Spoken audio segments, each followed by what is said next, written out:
Emily sneered at me after I announced my resignation, and I responded by maintaining a silent, steady gaze. Our conversation had revolved around the company's decision to cut labor costs, with particular disdain aimed at those supposedly exploiting overtime pay. Tom, too, seemed to relish the notion of trimming expenses. A week later, my phone incessantly rang with calls from the company. Upon answering, the president inquired sharply, "Who exactly are you?" I couldn't help but scoff mockingly at the president's question. In response, I introduced myself as Lily Johnson, a 59-year-old employee with 37 years of dedicated service since my college graduation. I explained our company's role in providing administrative services, particularly catering to busy company presidents handling clerical work. Specializing in tax-related matters, I proudly managed 45 clients, a responsibility that had grown overwhelming despite the assistance of a part-timer. Despite the challenges, I couldn't show any sign of weakness. Our clients were long-standing relationships, and their adversities fueled my determination. Today, as I sat in front of my computer, the relentless harassment from Tom and Emily weighed heavily on my mind. Tom, 7 years my junior and now the head of the tax department, had drastically changed his demeanor 3 months ago upon promotion. His once polite tone was replaced with condescension and complaints, making every interaction a struggle. Even when I countered, he remained unfazed, instructing me to consult the manual for guidance and warning against unnecessary actions. Emily, Tom's assistant, joined in the harassment, criticizing my efficiency and mocking my rank and file status. Despite being the first to decline a promotion to department head, a fact unknown to Tom and Emily, I committed to completing my regular duties. Their harassment persisted, with Tom accusing me of increasing overtime, branding it a waste. Emily echoed his sentiment, sighing as she claimed my constant overtime was dragging down the entire tax department's performance. The recent cause of my overtime was Tom unexpectedly leaving a month's worth of client files on my desk to be filed by the end of the month after work. My face drained of color as I glanced at the files before me. "Wait, these all have deadlines this month, right?" I uttered in confusion. However, before I could grasp the gravity of the situation, Tom was already packing up his desk, completely uninterested in addressing my concerns.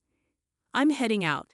Take care with that," he casually remarked as he swiftly left the office, leaving me with a pile of urgent tasks. Emily followed suit, adding insult to injury with a mocking laugh. The incredulity of the situation weighed on me, and I sighed heavily as I opened the client files scattered on my desk. To my dismay, some of the files were originally Emily's responsibility. The realization deepened my sigh. I understood why Tom had been subjecting me to relentless harassment. They wanted me to retire quickly. My extensive experience and deeper knowledge in taxation made me a preferred resource for other members of the tax department over Tom.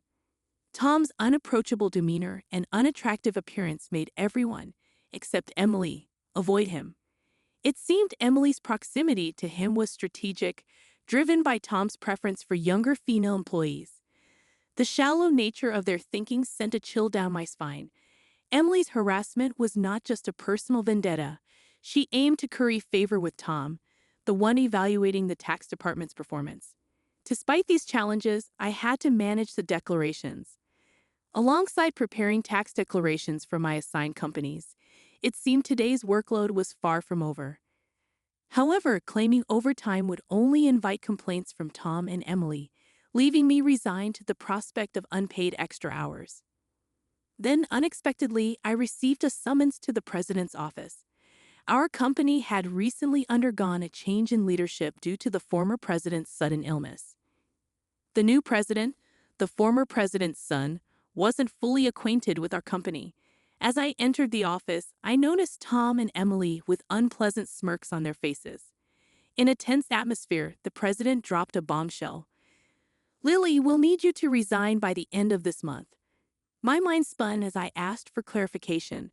Tom and Emily had apparently accused me of overbilling for overtime, citing that while others had around 15 hours, I had exceeded 80 hours. The president, oblivious to the true circumstances, seemed impressed with Tom and Emily's zero overtime. The reality of the situation hit me. The inflated overtime was a result of doing Tom and Emily's work. However, revealing Tom's instructions would risk portraying it as my own inability to manage time effectively. I presented the facts, asserting that I hadn't overbilled for overtime but struggled to finish my workload within regular hours. The president sighed deeply, expressing doubt but acknowledging the lack of evidence to pursue the matter further. Nevertheless, he insisted that they couldn't retain someone working at such a slow pace. Resigned to the situation, the president suggested my resignation, and it seemed his mind was made up. Told to leave the company I had devoted 37 years to, I felt a weariness settle in. Despite my dedication, the additional workload from Tom and Emily went unappreciated. I agreed to resign at the end of the month, acknowledging that I had already communicated my decision to the president. As I glanced at Tom and Emily, their vulgar smiles reflected satisfaction. Leaving the president's office, Emily taunted me with a sarcastic, "Thanks for quitting," her sneer cutting through. I responded with a silent stare, facing similar disdain from Tom, who shared his approval of cutting labor costs and labeled me as someone exploiting overtime pay. Observing their cheerful conversation, I pondered the handover process. Creating documents for all my clients, I ensured proper farewells and appointments with those I could meet personally. Unable to schedule a meeting with the president, I resorted to letters to inform them of my successor. A week post-resignation, enjoying a moment of relaxation at home, my mobile phone rang. Seeing the company's call, I hesitated, having already completed social insurance procedures. However, persistent calls from both the company and Tom and Emily's personal mobiles led me to answer reluctantly.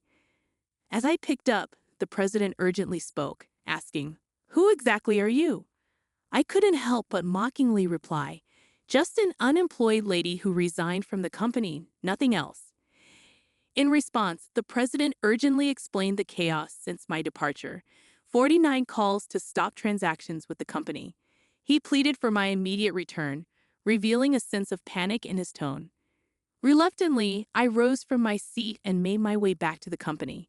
Upon my arrival, I found Tom and Emily waiting, their faces notably pallid and dark circles underlining their weary eyes. Surprised by their drastic change in appearance, I inquired about what was happening. Tom glared at me and revealed, "Since you left, we've been bombarded with calls to stop transactions, not just from your clients but also from prospective companies we were planning to introduce." "What did you do?" Emily echoed the suspicion, expressing disillusionment at the thought of me resorting to underhanded tactics. Their haggard appearance suggested the toll handling cancellations. While I had not manipulated the clients, I had a hunch about the reason behind the transaction halts. Considering the inevitability of cancellations, I mumbled my thoughts aloud. Tom, however, accused me outright, insisting I had orchestrated something. He demanded I go to the president's office immediately, forcefully escorting me there. Upon entering the president's office with Tom and Emily, the president greeted me with a direct look in his eyes. Tom declared, "President, I brought her," with an air of authority, while Emily hurriedly followed suit. Ignoring their accusatory tone, the president questioned me about the abrupt halt in transactions after my departure. I took a deep breath and explained, "Our clients don't need us to manage their taxes. There are tax accounting firms that offer cheaper services. They continued with us because of me." Tom snapped back, questioning my self-worth, and Emily taunted me, both challenging my value to the company.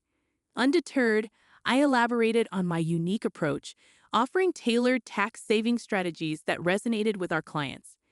Tom dismissed it as inefficient, arguing that their manual-based operations were more practical. The president sighed deeply, recognizing the fundamental difference in our approaches. In a serious tone, he said, "Actually," signaling a crucial revelation or decision to follow. I received a surprising call from my father, the former president. It turns out that some clients, who had stopped transactions, went directly to Dad to negotiate on my behalf. I hadn't anticipated clients going to such lengths for me. Dad emphasized that the tax department thrived because of my contributions. Not only did I manage my clients efficiently, but I also supported my colleagues' clients, possessing knowledge that even Tom couldn't match. Dad disclosed that if I hadn't declined the promotion, I would have held a higher position than a department head by now. The current president expressed regret with a pained expression.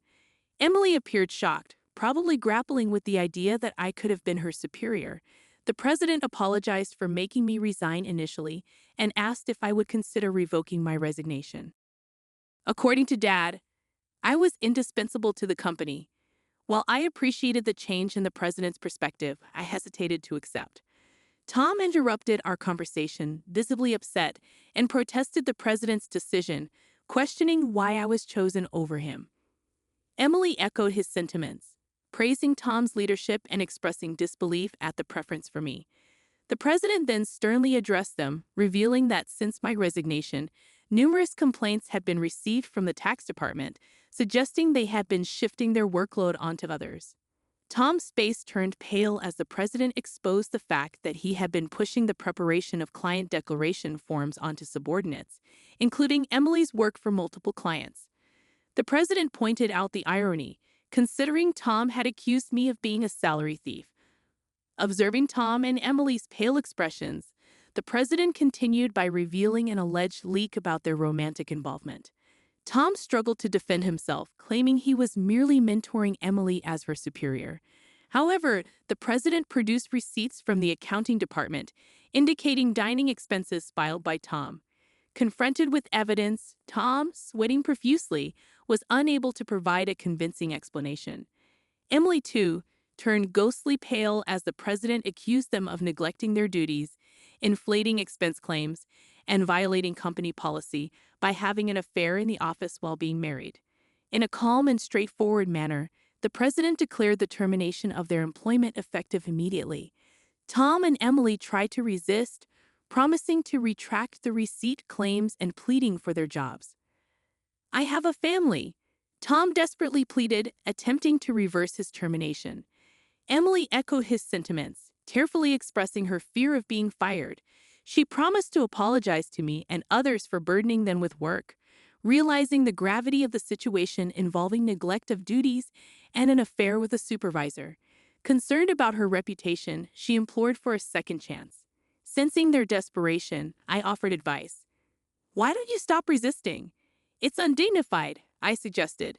Tom glared at me, retorting, "Shut up. What would a single person like you understand?" I sighed, reminding him, "Tom, you were the one who got me fired. It's just karma. What goes around comes around. Why don't you take some responsibility and reflect a bit?" Frustrated, Tom looked away, while Emily bit her lip in distress. Aware of more details about their misconduct, I turned to the president, asking with a smile if I should share them. Tom and Emily frantically tried to stop me, fearing further exposure. I issued an ultimatum, warning them that wrongdoings would eventually come to light, urging them to face reality before it worsened. At my words, both Tom and Emily collapsed to their knees, and the president decided to fire them on the spot. Later, I revealed more about their misdeeds, including Tom faking business trips to spend days with Emily and their insidious tactics of harassing disliked employees into quitting. Despite my attempts to help those employees, Tom and Emily's strategies were relentless. They repeatedly reprimanded and pressured employees out of my sight, often assigning sudden tasks with tight deadlines. The resigned employees had initially asked me to keep quiet, but since they were now happily working elsewhere, I decided it was time to speak up. The president, furious at my revelations, expressed anger about cutting Tom and Emily's final salary. He planned to thoroughly investigate past inflated expense claims. Tom, with tears in his eyes, begged the president not to cut his salary, fearing the impact on his family. As the truth unraveled, Tom's affair with Emily came to light, leading to Tom's divorce. The two now face claims for compensation in the divorce lawsuit, marking the consequential aftermath of their actions. I became aware of the situation when Tom reached out to me, seeking assistance in persuading the president to reconsider their firing. Emily and Tom found themselves in dire straits. Despite their efforts, they struggled to secure new jobs in the tax industry. The industry's close-knit nature meant that word of their misdeeds spread rapidly, making potential employers hesitant to hire them. Desperate for income to cover divorce compensation and living expenses, they resorted to day labor at construction sites, a stark departure from their previous office roles. Emily would often call me in tears, pleading for help. "Lily, please help. I only wanted a better life, and I never truly liked Tom," she'd cry. However, I couldn't ignore the fact that their predicament was a consequence of their own actions.